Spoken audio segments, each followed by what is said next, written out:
सीताराम, मैं बीना शर्मा, न्यूमरोलॉजिस्ट।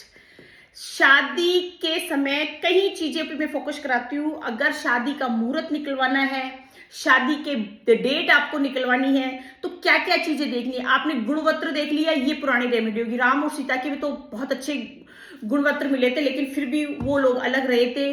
उनकी रीजन कोई भी हो, वो चीजें उनके साथ एक सेम नहीं हुई थी, यानी कि कोई मायने नहीं रखता। आप अगर गुणवत्र देख रहे हो, थोड़ा बहुत आपको स्पॉटलाइट देता है। कुछ बेसिक चीजें हैं, अगर आप इनका फोकस करोगे शादी के समय। पहली चीजें, अगर आपका जन्म जिस महीने में हुआ है ना, उस महीने में शादी मत करना। मान लीजिए आपका जन्म जनवरी में हुआ है तो आप शादी कर रहे हो जनवरी में, नहीं, दोनों में से एक का भी जन्म अगर अब उसके ब्रोन वाले महीने में, उसके जन्म वाले महीने में हुआ है, तो उस महीने में शादी नहीं करनी। दूसरा चीज पे फोकस कीजिएगा कि आपका जन्म की जो तारीख है, अगर आपकी तारीख 1 है तो आप 1 तारीख को शादी नहीं कर सकते। रिश्ते नहीं चलेंगे, दोष उत्पन्न होंगे, संतान संबंधी दिक्कतें आना स्टार्ट हो जाएगी। अगर आप मांगलिक हो तो भी मांगलिक की पूर्णता को खत्म होने दीजिए। मांगलिक की जो अवधि हम बताते हैं कि इसके बाद में मांगलिक का असर कम हो जाता है, उसके पश्चात आप कीजिए, बेस्ट रहेगा। मांगलिक की शादी मांगलिक से हो तो बेस्ट है। अगर अदर से भी करना चाहते हो तो रेमेडी कीजिएगा प्लीज। मैंने कितनी बार कहा है कि रेमेडी कम से कम 6-7 महीने पहले होनी चाहिए। शादी के 15 दिन पहले, 1 महीने पहले मुहूर्त निकलवाने आते हैं, बोले कि मांगलिक है बच्चा या बच्ची, मैडम कुछ उपाय बता दीजिए। मैं उपाय बता दूंगी, लेकिन उपाय तो काम करेंगे ही नहीं ना। 1 महीने में कोई उपाय, जब आपका गठ और बंधन हो रहा है ना, तो उपाय काम होने के लिए कम से कम 6 महीने चाहिए।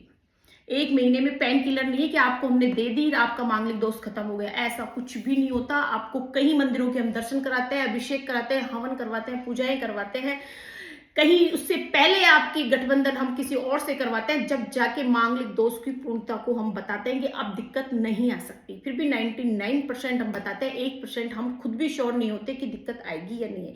ये कई चीजें है, वो आपको करनी ही होती है अगर आप शादी कर रहे हो। और शादी के लिए सबसे बेस्ट है गोधूली का मुहूर्त निकलवाइए। अगर गोधूली बेला में मुहूर्त निकल रहा है ना, तो वो सबसे बेस्ट है, मुहूर्त निकलवाइए। दिन के समय फेरे लीजिए, बड़े बूढ़े का आशीर्वाद, लाल जोड़ा पहन के शादी कीजिए। जिसको भी इस साल 2026 में शादी करनी है ना, लाल जोड़ा, ये pink, light blue, peach colour, पता नहीं क्या क्या कचरा पट्टी आ गई, आप लाल जोड़ा पहन के शादी कीजिएगा। लाल है साक्षात अग्नि और लाल है आपका स्वरूप। ये साल है सूर्य का, उसकी भी है लाल का स्वरूप। तो लाल आप पहन के, जोड़ा पहन के शादी कीजिएगा। बड़े बूढ़ों को खुश रख के उनके आशीर्वाद से शादी कीजिएगा।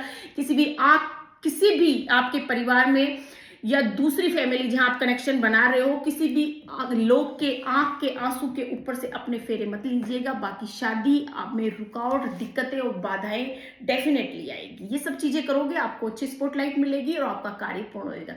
सीताराम।